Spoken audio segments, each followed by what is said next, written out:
Adolf Hitler waxa uu la tashaday janankii ciidankiisa Marshal Wilhelm Kittel si loo qaado duulaankii saddexda madax ahaa ee Barbarossa. duulaanka oo ahaa mid ay in badan oo generaaladii ciidamada Jarmalka u arkayeen kaarto khaldan.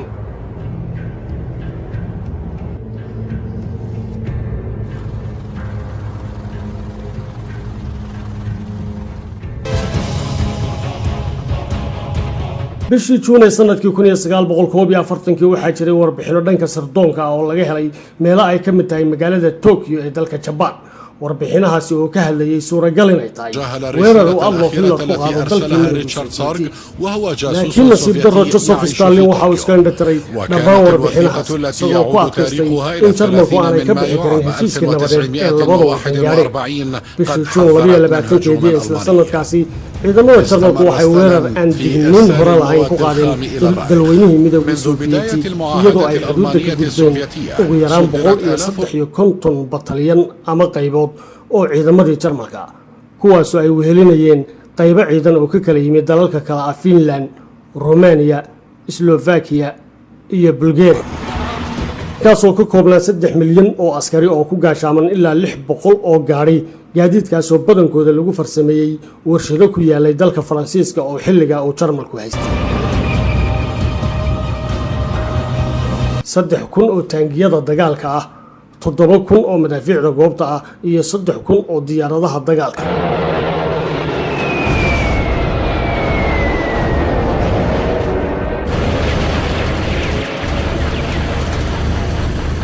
muddo 24 saacadood waxaa la gubay in ka badan 1,500 oo ah diyaaradihii Ruushka ee dhulka fadhiyay.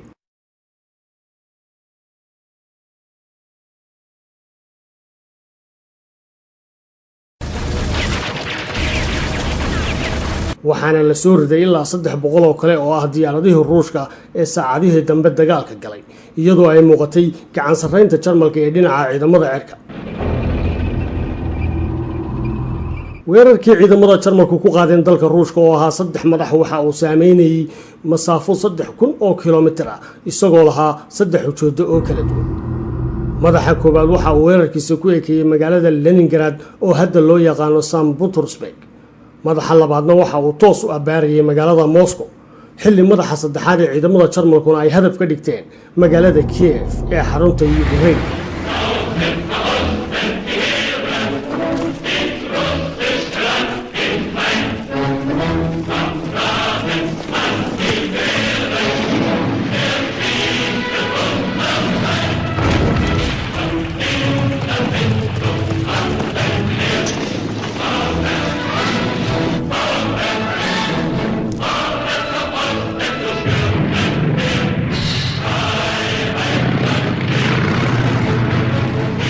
xilligaa waxay Jarmalku dhibaato kala kulmeen sidii ay uga hortagi lahaayeen taangiga dagaalka ee Ruushka kaasoo noociisu ahaa B-34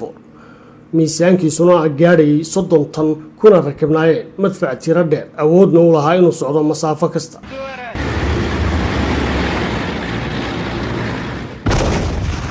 madfaca noociisu yahay 88 oo ciidamadii Jarmalku ku hubaysnaayeen ayaa noqday gaashaanka kaliya ee ka hortagi karayay taangiga cusub ee Ruushku watay.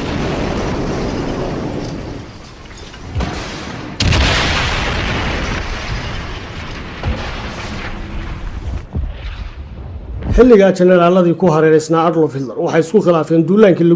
lagu qaaday dalka Ruushka iyadoo generaalka ciidanka dhulka Marshal von Bock uu soo jeediyay in ugu horreyn laga fikiro dhanka saadka ciidamada oo midhaha sarreenka laga heli karo dhinaca Ukraine. intaa ka bacdina Adolf Hitler waxa uu amray General Guderian inuu u jeesto dhanka koonfureed si uu gacanta ugu dhigo magaalada Kiev ee xarun ah Ukraine isla markaana hareereeyo oo isku xeero ciidamada Ruushka ee magaaladaasi difaacaya.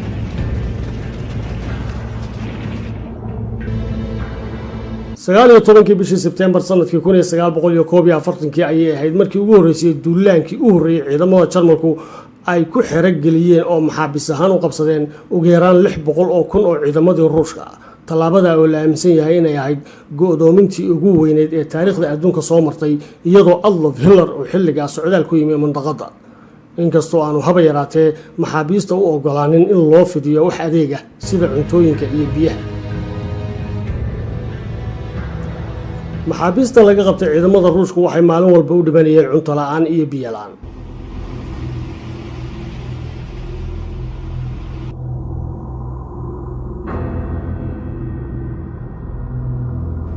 ciidamadii Jarmalka ee Ukraine qabsaday waxay soo dhaweyn ballaaran kala kulmeen dadweynihii dalkaasi oo ku ciil qabay colaadihii sanadihii sodomeeyadii ee isla qarnigaasi dowladda Ruushku ay ka samaysay gobolkaasi taasoo ay ku nafwaayeen in ka badan 7 milyan oo ruux waxaana dabaaldegyo u soo baxay dadweyne badan oo dalka u dhashay oo qaatay fikradii naasiyiinta laakiin waxaa muuqatay in Jarmalku ay iska dayaceen inay kasbadaan saaxiibadooda cusub ee Ukraine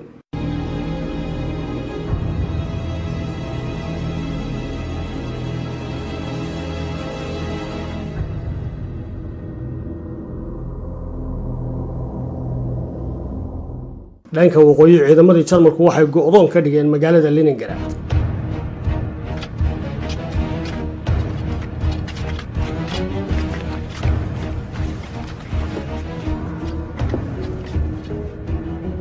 ciidamadii Jarmalka ee sida suunka oo kale ugu wareegsanaa magaalada Leningrad waxay door bideen inay ku garaacaan duqeynta madaafiicda iyagoo ka fogaanaya inay dagaal wadooyinka magaalada dhexdeeda ka galaan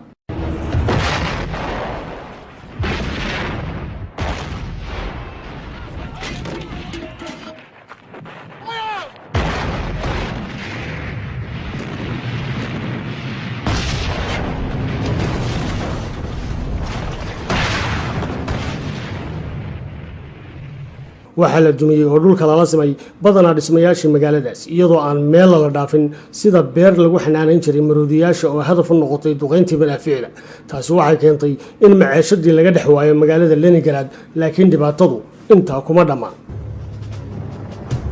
bishii Sebtembar 3 sanadkii 1941 Generaal Gudyanar oo ku sugnaa jihada koonfureed ee ku taala magaalada Kiev waxa uu amar kale ka helay Adolf Hitler si uu ugu biiro ciidamada Jarmalka ee ka dagaalamayay nawaaxiga magaalada Leningrad ee dhinaca waqooyi duulaanka saddexda madax ay ciidamada Jarmalku ku qaadiyeen aagga ballaaran ee magaalooyinka Leningrad, Odessa iyo Kiev kuna jihaysnaa dhanka caasimadda Moscow waxa uu xilligaa u muuqday mid aan la joojin karayn mar kale waxay ciidamadii Jarmalku maxaabiis ahaan u qabsadeen 700,000 oo askari oo Ruush ah xilligaana generaaladii ciidamada Jarmalku waxay aaminsanayeen inay gaareen guushii dagaalka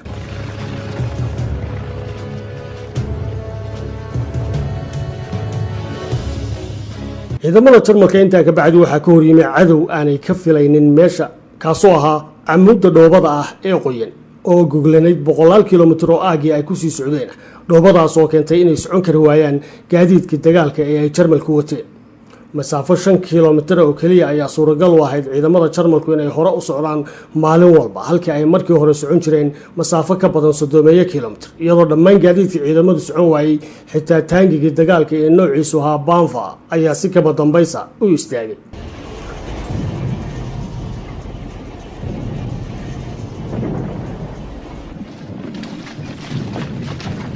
Adolf Hitler waxa uu xilligaa ciidamadiisa u diray fariin uu ugu sheegay inay isu diyaariyaan dagaalkii kama dambaysta ah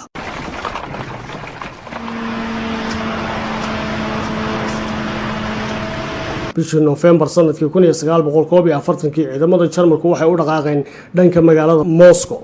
inkastoo deegaan ballaaran ka horeeyay su'aasha bulshada caalamku is weydiinaysay xilligaasi waxay ahayd Hitler ma jebin doonaa Stalin xilliga dhalinyaro badan oo mayalkoodu adag yahay oo u kala dhashay wadamadii ku jiray gacanta Jarmalka sida Belgium, Denmark, Holland iyo Faransiiska ayaa si mutadawacnimo ay soo qoray ciidamada Jarmalka si ay uga soo dagaalamaan furinta dhanka bari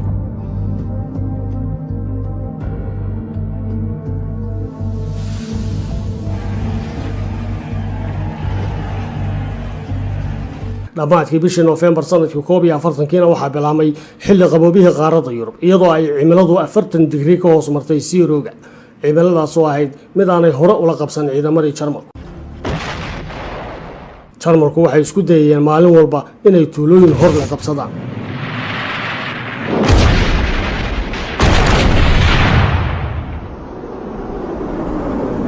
laakiin qabowgii ku habsaday dartii waxaa si joogto ah u geeriyoonayay ciidamadii Jarmalka ee aagga hore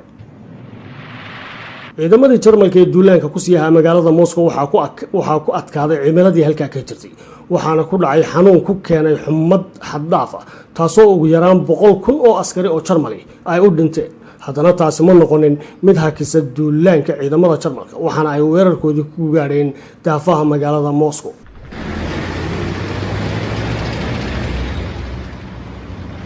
xilli ay haddaba ciidamadii Sofiyeedku yara hakiyeen duulaankii Jarmalka. Joseph Stalin hogaamiyihii midowga Sofiyeeti waxa uu amray in dhoolatus militari lagu soo bandhigo fagaaraha cas ee aqalka Kremlinka, isagoo isu soo bixi ciidan ay halka ka dhacay ku gubaabiyay ciidamadiisa oo xusuusiyay magacyadii geesiyaashii hore ee Ruushka ee noloshooda u horay difaaca dalkooda magaca weyn ku mutastay.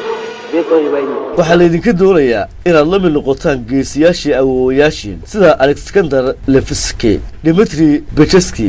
Alexander Seferov iyo Mikhail Gorosov.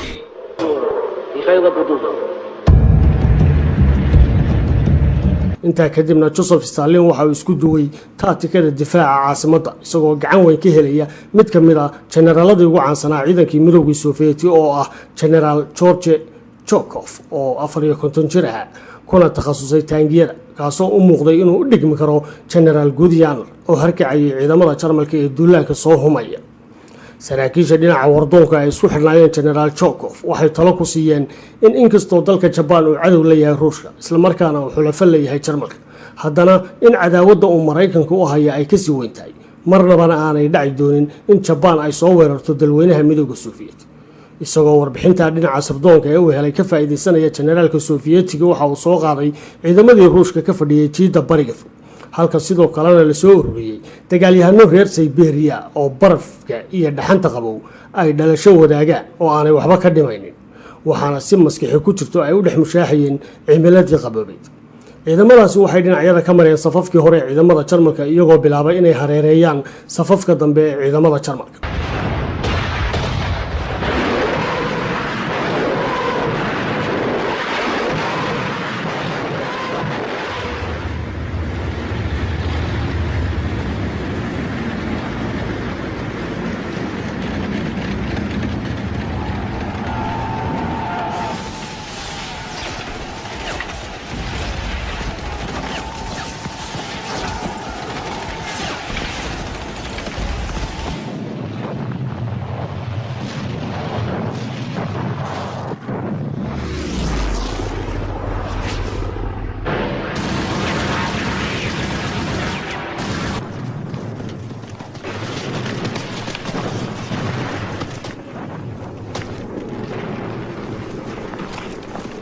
weerar celintii labaad ee ciidankii midowga Sofiyeeti waxaa lagu dilay ama lagu qabtay in ka badan 30,000 oo askari oo Jarmal ah.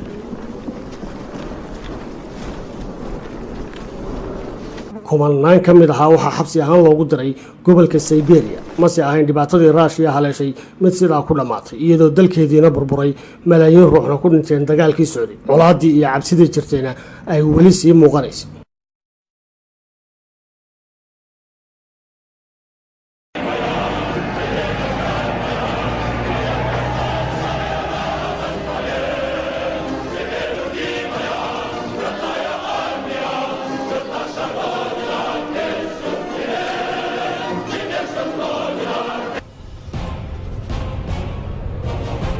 ciidamadii General Zhukov ee midowga Sofiyeeti oo tiradoodu gaadhaysay 1 milyan oo askari waxay duulaan kale ku ekeeyeen oo hareereeyeen ciidamadii Jarmalka iyo kuwii Talyaaniga ee fadhiyay duuleedka magaalada Leningrad. saacadii ugu horreeyay weerarkaana ciidamadii Sofiyeetka oo isticmaalaya gantaalaha noocoodu ahaa Organ Stalin waxay duqeyn ba'an harka kaga dhigeen goobihii ay ciidamadii Jarmalku fadhiyeen, taasoo keentay inuu si fudud u jabo difaacooda.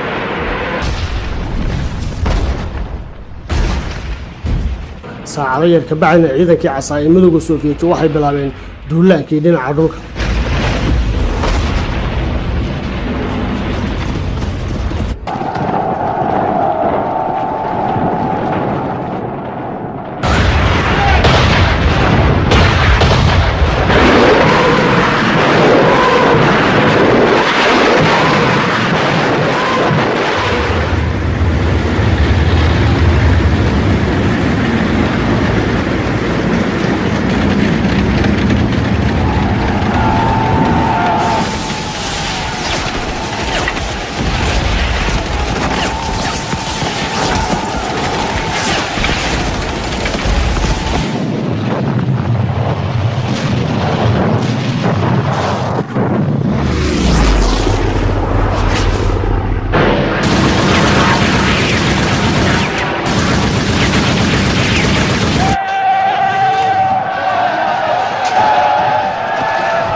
bishii Noofembar sanadkii 1943 labadii raac ee ciidamadii midowga Soviyeeti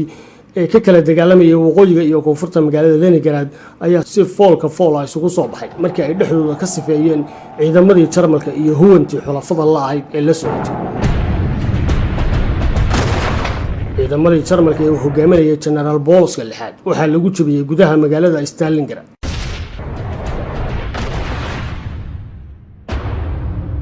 Adolf Hitler waxa uu ku sugnaa xaruntii uu ku lahaa buuraleyda magaalada Bavaria markii lagu wargeliyay duulaanka midowga Soviyeeti iyo jabka soo gaaray ciidamadiisa.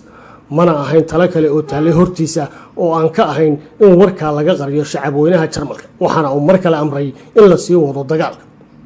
dhankiisana Joseph Stalin hogaamiyihii midowga Soviyeeti waxa uu la dhacsanaa guulaha wax ku oolka ee uu ka gaadhay safafka hore ee dagaalka, waxaana uu generaaladiisii amar ku siiyay inay ka takhalusaan ciidamada Jarmalka ee weli gabaadka ka dhiganaya dhismayaasha kharaabka ah ee magaalada Leningrad.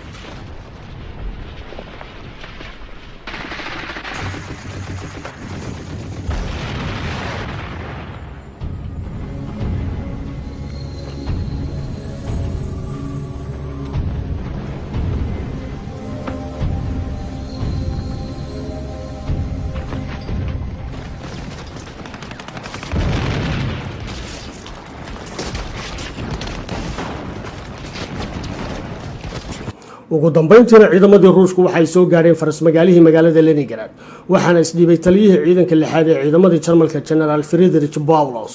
oo ahaa maskaxdii lahayd kaartadii dagaal ee lagu soo bilaabay duulaankii Barbarossa, waxaana qabashada generaalka Jarmalka ee xilliga Ruushka u ahayd jaaysad muhiim ah iyadoo ay ku adkayd saraakiisha Ruushku inay rumaystaan qabsashada generaalka Jarmalka. jabkii Adolf Hitler ka gaaray jihadii dagaalka ee dalka Ruushka waxay keentay in xisbiyahanadii Naasigu ay kulan weyn isugu yimaadaan iyagoo muuqaal kale oo muujinaya shacabkii dalka Jarmalka. mid ka mid ah munaasabadihii xisbiga Naasigu qabteen xilliga waxaa hanuunintiisii lagu yaqaanay ka akhriyay wasiirkii warfaafinta ee xukuumadda Jarmalka Mr. Joseph Goebbels.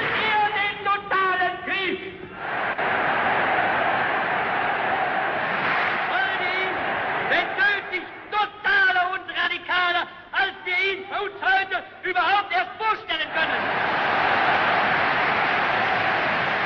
Volk, steh auf und Sturm bricht los.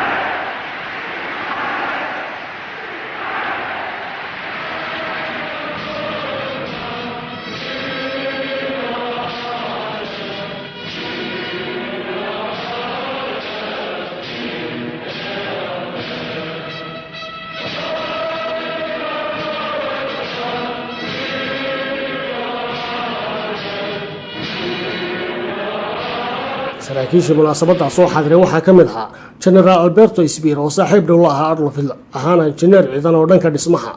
habeenka wixii ka dambeeyana waxaa loo magacaabay wasiirka difaaca ee dalka Jarmalka oo diyaarin doona dagaal aan waxba lala haray.